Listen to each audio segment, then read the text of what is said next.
Bon dia, Sílvia. Bon dia, Andreu. Com anem? Bé, aquesta nit no he dormit gaire per culpa del vent, perquè ha fet vent i es movien molt els porticons de les finestres i això no m'ha deixat dormir gaire. Renoi. Però bé, això a banda, tot en ordre. Molt bé. Fantàstic, genial. Doncs què farem avui? Doncs avui portes tu el tema, o sigui que ja ens explicaràs tu.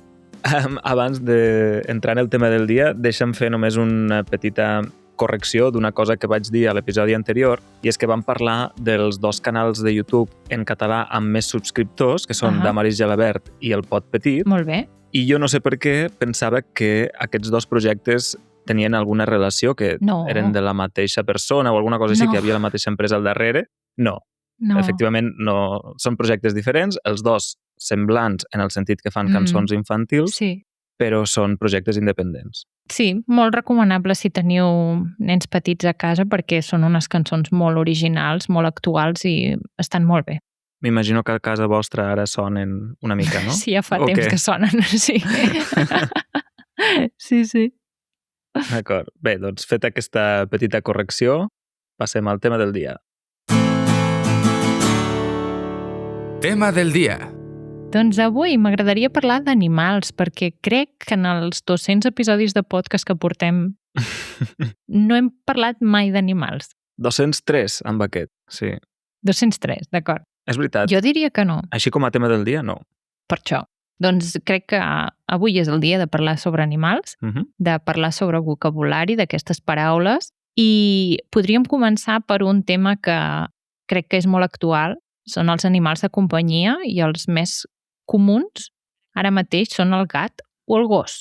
Sí, ara mateix i de tota la vida, no? De fet, hi havia aquella sèrie de dibuixos animats, El gat i gos, sí.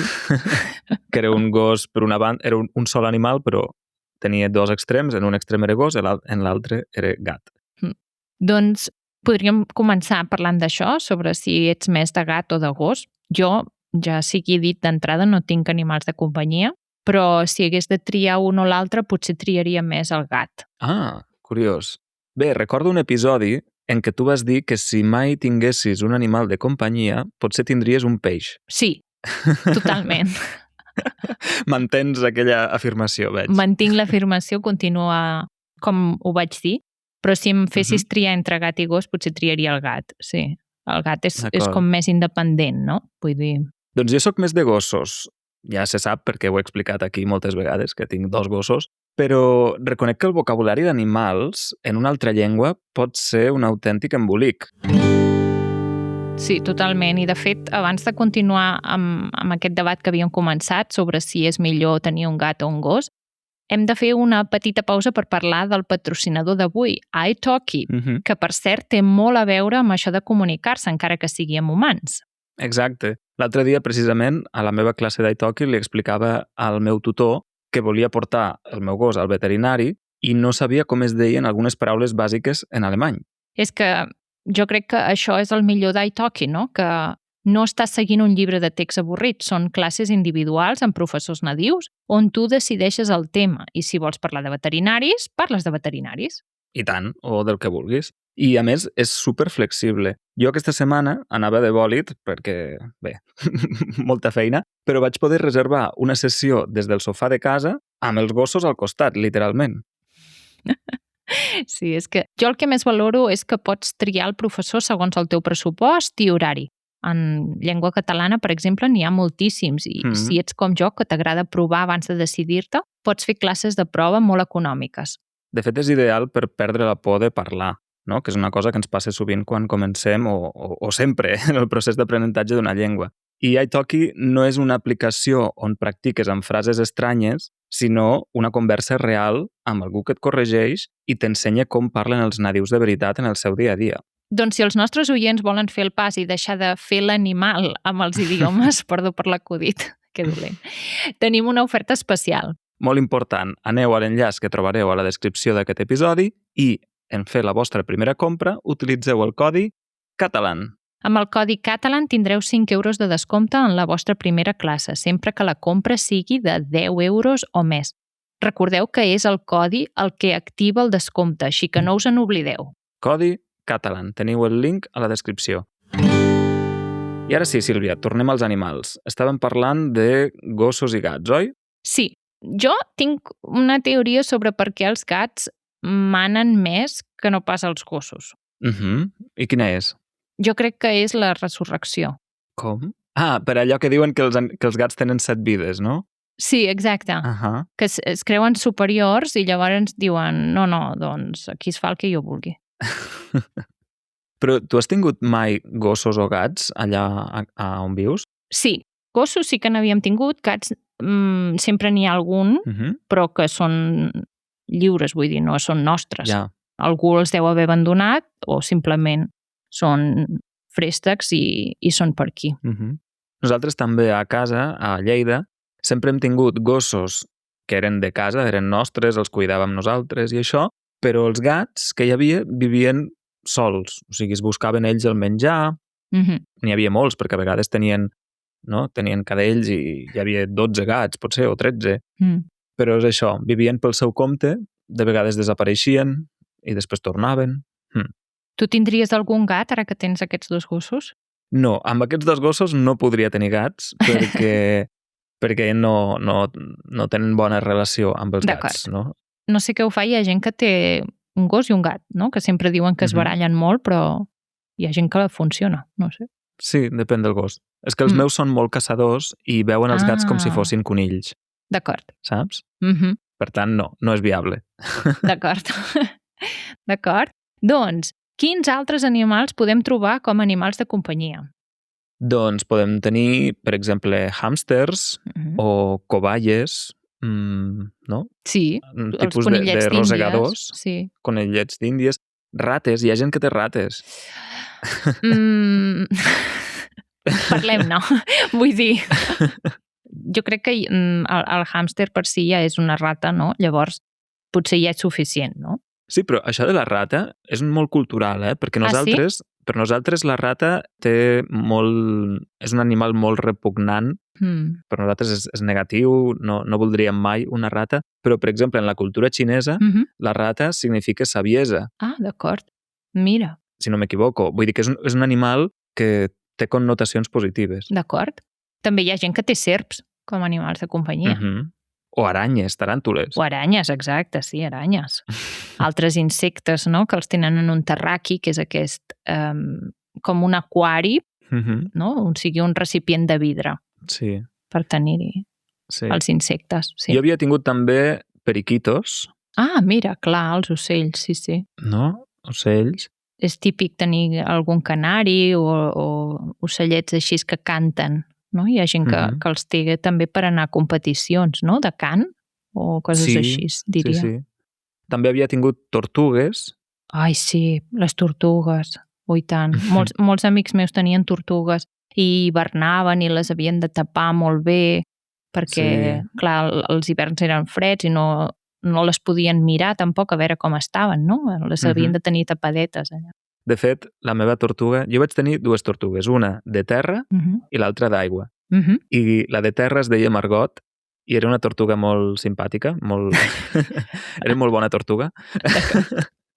Li agradaven molt les tomates.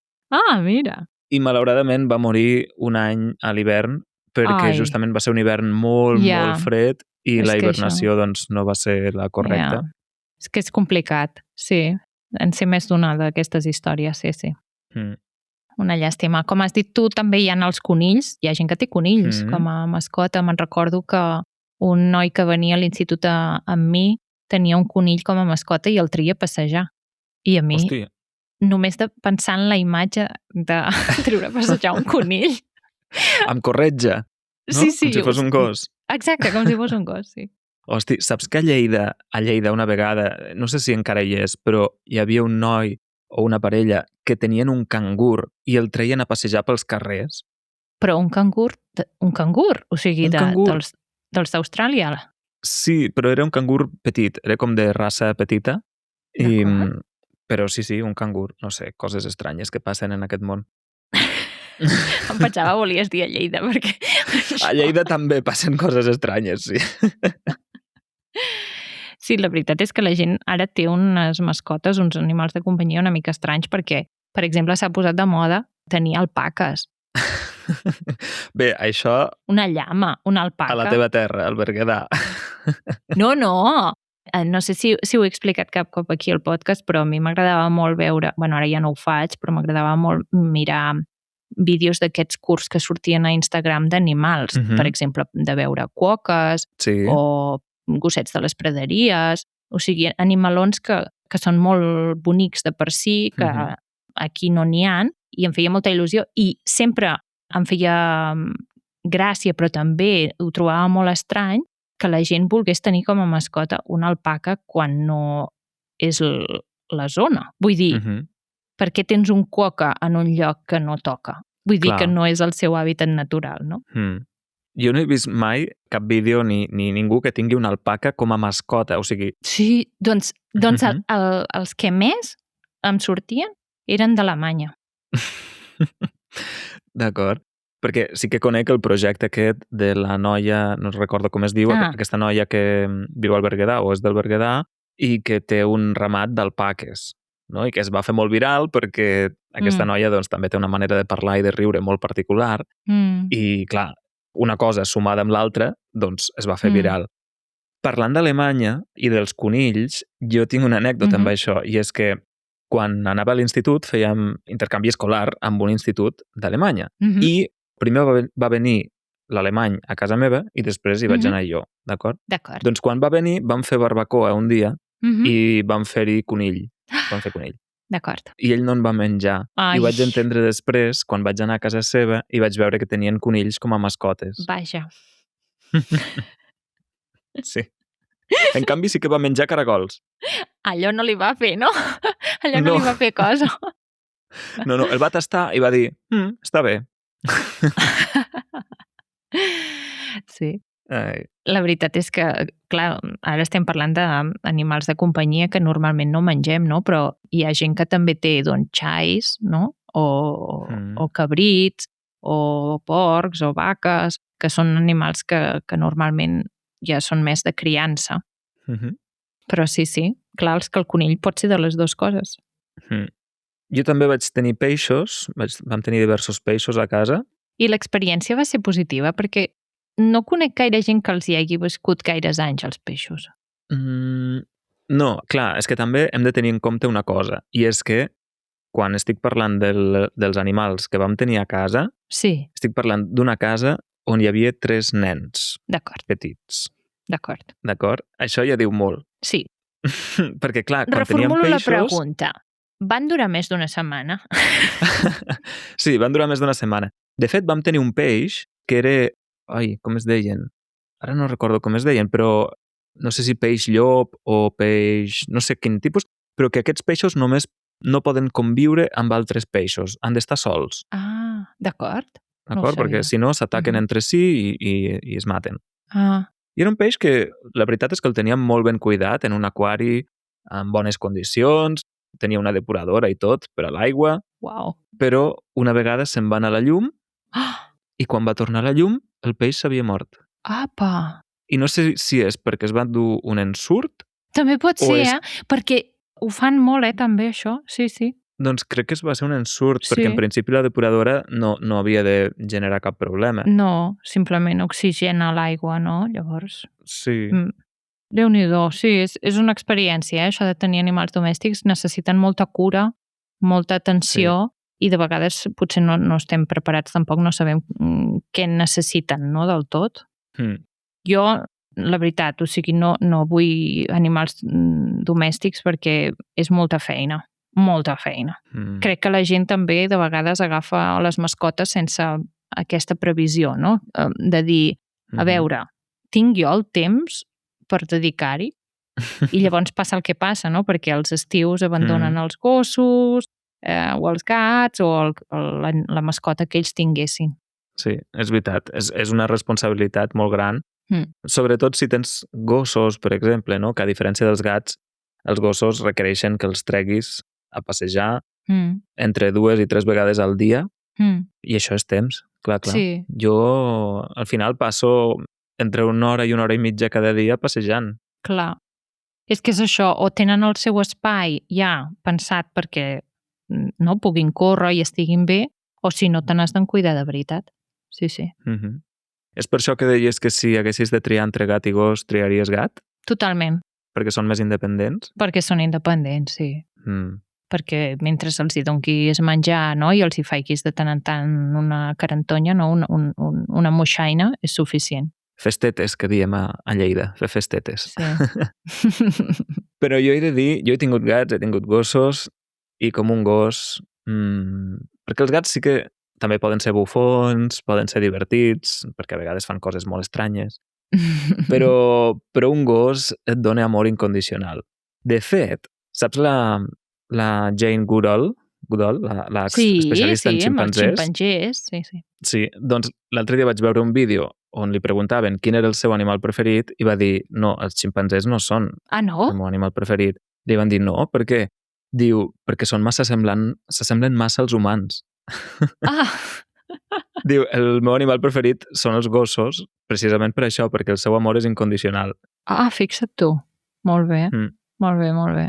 I heu tingut altres animals? Bé, vosaltres teniu gallines, no? Sí, i hem tingut porcs, hem tingut conills, hem tingut vaques, vull dir, el ser pagès, doncs abans els meus avis es dedicaven, eren pagesos i per tant, doncs cuidaven bestiar, perquè, vull dir, no eren, sí que manaven als camps, però era més aviat del bestiar. Llavors, quan jo era petita sí que teníem més animals i amb el temps, quan van anar deixant de treballar perquè es van jubilar, doncs això de tenir animals a casa ja va anar passant. Es van jubilar qui, els animals? Els avis. Els avis, d'acord. Perdó, que no havia sentit això dels avis. Sí. Bé, hi ha animals que també...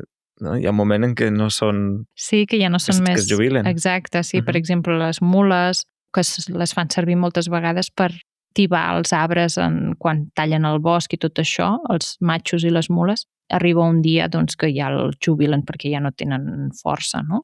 I molta gent se'ls queda perquè els ha acompanyat durant tota la vida laboral i llavors, doncs, és un animal de companyia més, no? Molt bé. Què més sobre animals? Hi ha una cosa, Andreu, que sempre m'ha semblat molt curiosa i és que les paraules canviïn tant dels animals en relació al mascle, la femella o la cria. Vull dir, cavall, euga, poltre, no? Ja. El cavall, la euga i el poltre. I les paraules no s'assemblen de res l'una amb l'altra. Ja, o porc, truja, garrí. Sí, que dius, per què? O sigui, d'on ve això, no? Perquè semblaria que s'han de semblar una mica, però no s'assemblen de res. Clar, no és porc, porca i porquet, sinó porc, truja i garrí. Sí. És curiós, però clar, fixa't que tenim aquestes paraules per als animals amb els quals estem més familiaritzats, o sigui, els animals que històricament han estat més presents en la nostra societat, no? Sí. Animals més estranys com el quokka, doncs no en tenim ni idea de com es diu ni idea. El fill del quokka. No? Però estic segura que d'allà on són originaris segur que tenen molt més vocabulari que nosaltres, no? Vull dir, sí. Pot ser, però que vull dir que m'imagino que si tenim aquestes paraules és perquè les hem necessitat, no? Perquè ha calgut tenir paraules per diferenciar els animals segons si són mascle, femella o cria. Sí. Llavors hi ha un altre animal que no n'hem parlat, que sempre diuen que és el típic de Catalunya, no? Que és com l'emblema, que és el guarà català. El ruc. Exacte, el ruc o el burro o l'asa, que té molts noms diferents, no? N'hem dit 4 per designar el mateix animal. Sí. O sigui, ruc, asa, burro o guarà. Guarà, això no ho havia sentit mai. Guarà català, sí. És la raça concreta típica de Catalunya. Mira, sí. No ho sabia. Que no sé si ho heu vist mai, però hi ha cotxes que tenen una enganxina que és el dibuix d'un ruc. Doncs és per això, perquè és com per dir, mira, soc català, no? I la gent hi enganxava l'enganxina. Sí, a les matrícules dels cotxes on sol aparèixer aquell símbol de la Unió Europea i les lletres del país d'on són, no? O la lletra, o sigui, en el cas nostre és una E d'Espanya. Doncs hi ha gent que es posa una enganxina per tapar allà al costat. No, perdó, clar, és que n'hi ha una que és amb cat, no? Sí, això no. I després al costat el ruc. Sí, sí. Ho podeu veure, que és molt típica. Sí. Si no coneixeu el ruc català, busqueu-ne imatges perquè, bé, és molt típic, és de color així marró fosc, amb el morro blanc i la panxa també blanca. El morro és la boca, però dels animals n'hi diem morro. Exacte, sí. I és molt bonic, el ruc català. Molt bé, doncs potser podem acabar aquí? Sí, i tant. Només tornar a recordar per totes les persones que vulguin practicar vocabulari amb iTalki que heu de fer servir el codi Catalan quan reserveu. Exacte, teniu l'enllaç a la descripció de l'episodi i aquest codi us servirà per tenir 5 euros de descompte en una compra de 10 euros com a mínim. Molt bé, doncs ara al bonus t'explicaré una cosa, i és que avui he conegut la Sara, la filla de la Sònia. Ai, la Sara! Sí, i bé, ara t'ho explicaré, doncs. Ara m'expliques, doncs, ara m'ho expliques. Doncs una abraçada a tothom, moltes gràcies per escoltar-nos. Que vagi molt bé. I fins al pròxim episodi. Adeu! Adeu!